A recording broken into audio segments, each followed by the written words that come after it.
जय माँ कामाख्या मित्रों, इस चैनल में आप सबका स्वागत करता हूँ जिसका नाम है 10 महाविद्या सिद्धि।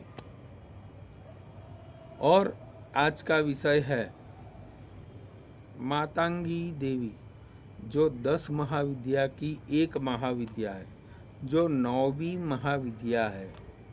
उसको साधना कैसे करते हैं, वो कहाँ पे विराजमान है, वो आज मैं आप सबके सामने कामरू देश का रहस्य एवं वो कहाँ पे भी विराजमान है, उसका मंदिर कहाँ है, वो सभी और उसकी साधना कैसे करते हैं, वो सब आज इस वीडियो के माध्यम से बोलने वाला हूँ।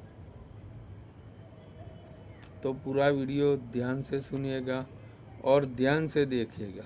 जब तक ये पूरा वीडियो आप देखिएगा नहीं, तब तक आपको मालूम नहीं पड़ेगा।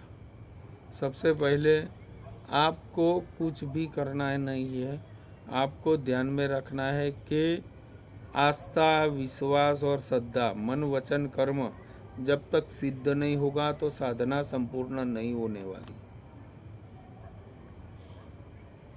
ये सभी चीज आपके जीवन के अंदर सदैव रहने वाली है। आप अपने गुरु से झूठ बोलेंगे, दूसरों से झूठ बोलेंगे, आप कार्यान्वित कार्य कर नहीं रहे हो और कैसे कार्य संपन्न होता है, वो सब तक जब तक आप मालूम नहीं कर रहे हो तो आपको कुछ भी प्राप्त नहीं होगा। मेरे वीडियो का माध्यम यही है कि आपका परम कल्याण हो। 10 महाविद्या की कृपा, जो 9वीं महाविद्या है, मेरे चैनल के अंदर बहुत से लोगों ने बोला है कि गुरुजी माँ मातंगी का मंत्र कौन सा है, वो सब मुझे आप बताइएगा।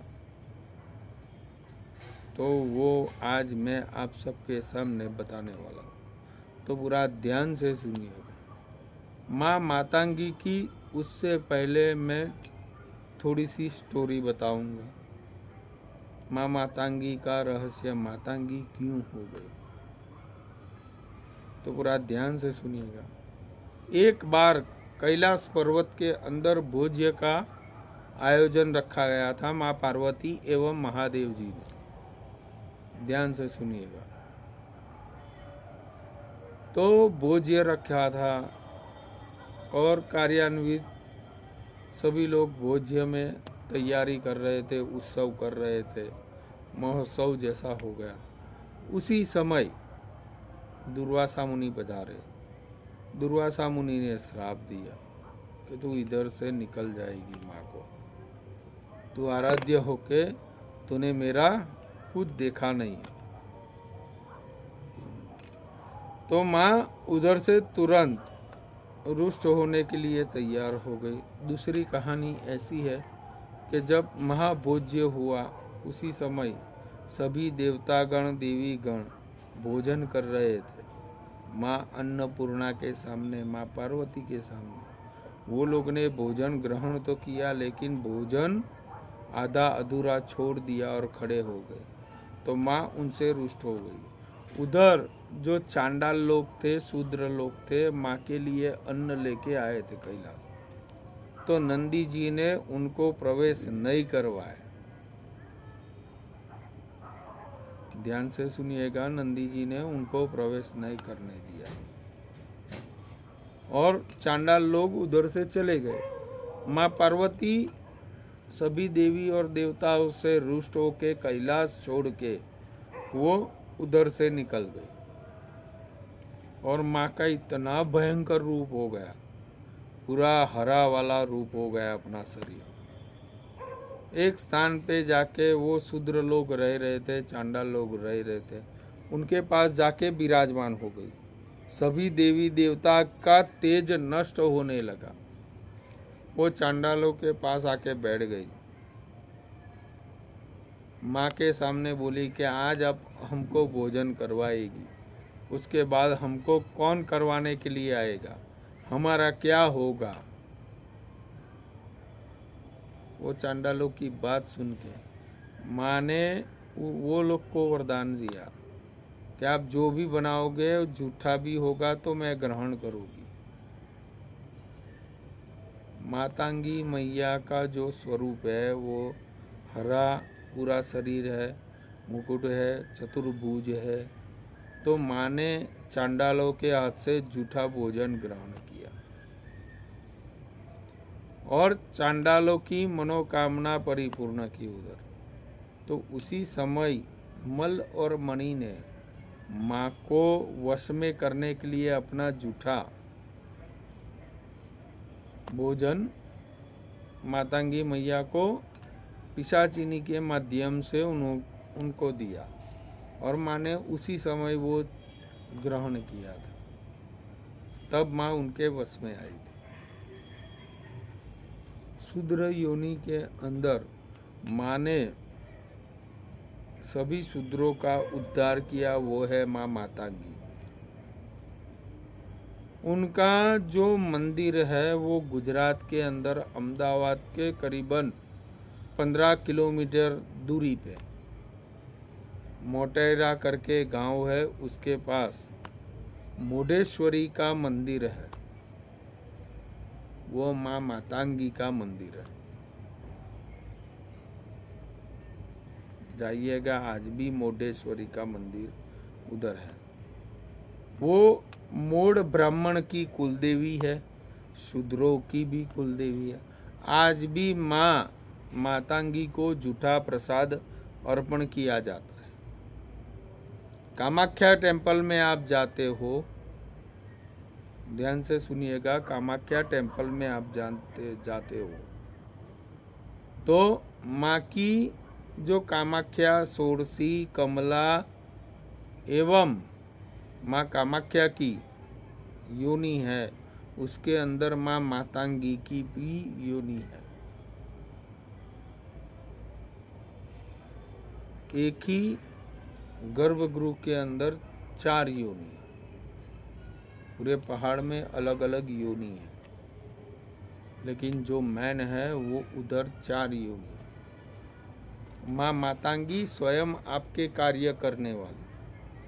तो आपको पूरा ध्यान से प्रसाद ग्रहण करवाना है। प्रसाद ग्रहण करने के बाद ऐसे माँ की पूजा, पहले माँ मातंगी तुरंत और तत्काल आपकी साधना परिपूर्ण कर। शंकराचार्य जी ने भी मंत्र लिखा, न मंत्रम न यंत्रम तदपि न च जाने स्तुति महो। ध्यान से सुनिए, ना मैं मंत्र जानता हूँ, ना तंत्र जानता हूँ, ना मैं आपकी स्तुति करना जानता हूँ, तो माँ आप मुझ पे कृपा कीजिएगा। ये शंकराचार्य जी ने बोला है। और माँ आपके ऊपर सदैव कर्म प्रसन्न करने वाली। तो माँ मातंगी को कैसे प्रसन्न करते हैं, चलिए आगे वीडियो में बता रहा हूँ। उसकी साधना कैसे करते हैं, तो पूरा ध्यान से सुनिएगा। जब मातंगी की आप साधना करते हो तो मातंगी की साधना 2 जगह पे होती है। घर के अंदर आप मंदिर में नहीं कर सकते, उसको अलग तरीके से चौकी बिछानी पड़ती है। हरे आसन के ऊपर थोड़ा सा मूंग डाल के माँ का फोटो रखो, दुर्गा मैया का, और 3 गणपति जी रिद्धि सिद्धि की सोपारी रखो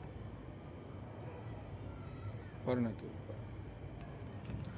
उसके बाद आपको गणपति जी की एक माला करनी है। नहीं आता है तो ओम श्री गणेशाय नमः, श्री गणेशाय नमः, इनकी एक माला कीजिएगा। जो माँ का भैरव है, जब रुष्ट हो गई तो माँ स्मशान के अंदर मातंगी स्वरूप में मतंग भैरव के हाथ से वो विराजमान है। मतंग भैरव का नाम लेना है, ओम मार्तंड भैरवाय नमः, इनकी एक माला कीजिए, माँ स्वयं ही खुश हो जाएगी। मंत्र एक माला करने के बाद आपको माला लेनी है रुद्राक्ष की। ध्यान से सुनिएगा। माला रुद्राक्ष की लेनी है। माला रुद्राक्ष की लेने के बाद आपको गौमुख के अंदर डाल के मंत्र बोलना है। ओम ऐं क्लीं ह्रीं मातांग्यै हुं फट स्वाहा। ओम ऐं ह्रीं क्लीं मातांग्यै हुं फट स्वाहा। ओम ऐं ह्रीं क्लीं मातांग्यै हुं फट स्वाहा। ओम ऐं ह्रीं क्लीं मातांग्यै हुं फट स्वाहा। ओम ऐं ह्रीं क्लीं मातांग्यै हुं फट स्वाहा। इस मंत्र की आपको हर रोज 21 दिन तक माला करनी है। चाहे जितनी करो, पर हर रोज 11 तो करनी ही है। माँ मातांगी स्वयं आपके कार्य परिपूर्ण करें। आपके जीवन के अंदर जो भी बाधित कार्य हो रहे हैं वो सारे कार्य नष्ट कर देगी। आपके तत्काल कार्य, तत्काल साधना परिपूर्ण करने वाली ये साधना है। और माँ मातांगी स्वयं आपके कार्य परिपूर्ण करेगी। और तुरंत और तत्काल तरीके से आपके कार्य परिपूर्ण हो जाए तो एक बार कामाख्या में जाइएगा। माँ मातांगी का स्वरूप का वर्णन कीजिएगा। उधर माँ मातांगी आपके सामने हाजिर होके आपको तुरंत ही वरदान प्रदान करेगी। ध्यान में रखिएगा, मैंने जो बताया है उसको विश्वास और श्रद्धा से आपको करना है। आपके जीवन के अंदर कोई कष्ट नहीं हो, ऐसा मेरा मानना है। इसीलिए मैं वीडियो के माध्यम से आपको बता रहा हूँ। आपको वीडियो पसंद आया है तो एक लाइक और सब्सक्राइब कर दीजिएगा, जिससे दूसरों का भी भला हो और आपका भी भला हो जाए। और घंटी का बटन ऑन कीजिएगा, जैसे आपको नया नया वीडियो हर रोज अलग अलग तरीके से आपको जानकारी मिले। जय माँ कामाख्या।